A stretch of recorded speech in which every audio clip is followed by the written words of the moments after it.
made unhappy. I shall not accomplish what I wish, and my virtue will decline. That's all about peace and harmony that exists within ourselves. It's not lip service. It's a practical level. Doesn't matter what your background. Doesn't matter you're Buddhist or a Christian or believer or non-believer. Everybody deserves to be having peace, harmony, joyful life as ourselves.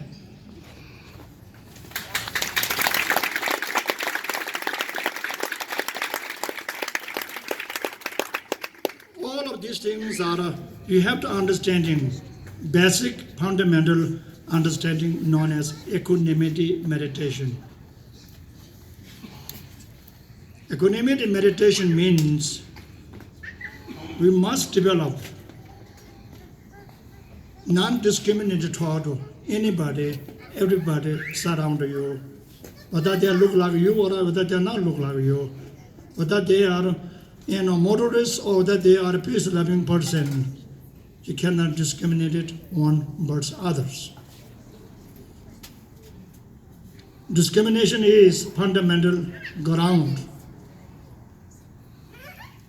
to develop eventually hatred, angry toward others and yourself. So therefore, it's very important to develop genuine sense of compassion, love, respecting others. If you do so, the person is one step close to you. The person, the stranger, can become a lifelong friend. A bitter enemy can become a friend a lifelong. So peace, harmony that exists within ourselves. Please cherish ourselves. We want it ourselves.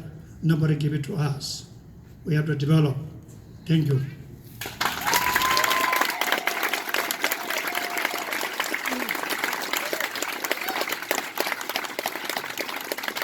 One more time for Geshe Dorje.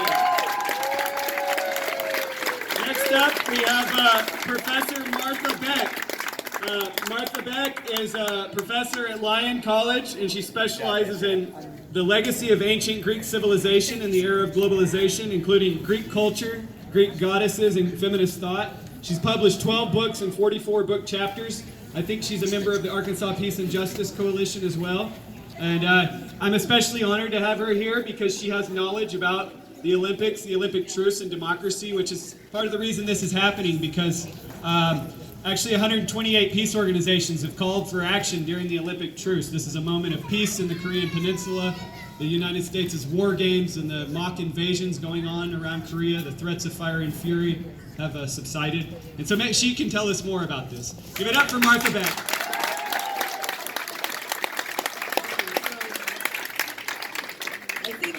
Knows that the truce began when a man with a torch started running through Greece, and they sent the message.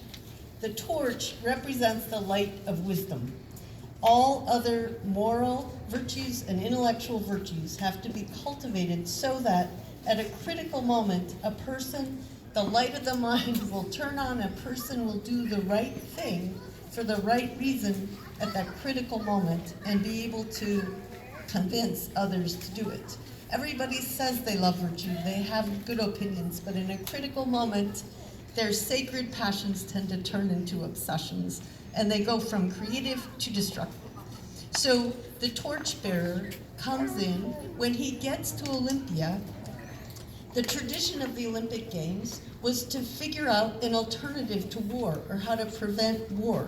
So every city-state needed strong young men in case they got invaded.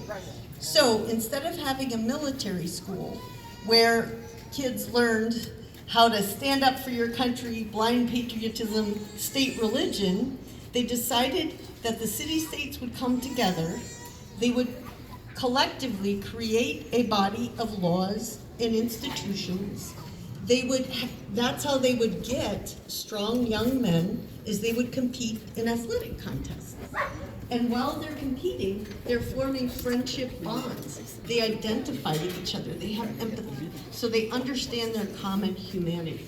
And that would be the way to prevent war. Okay, so the torchbearer, there's a male and female for each of these. The female is Hestia. So when he gets to Olympia, she's standing at the front gate. She's the goddess of the hearth. Every household has this hearth where they sit around and they talk, they reflect. This is how the light of the mind gets cultivated. This is what children should inherit from their parents. So they talk about their day. They remember what happened or what they read. They recollect so that they collect it together in some meaningful way. They recognize, they recognize cause-effect connections. And then they talk about mindfulness. Which was the mindful? Who acted most mindfully? And again, this prepares them for adulthood so that they can synthesize all of these capacities. When you look at the site, I've spent many summers there, so there's a building for the priests. This is sacred turf. These are the powers that God gave us, and they expect us to create these communities of self-governing, flourishing citizens, that we work together as citizens to flourish ourselves and to allow each other to flourish. Then there's a huge temple to the God of justice.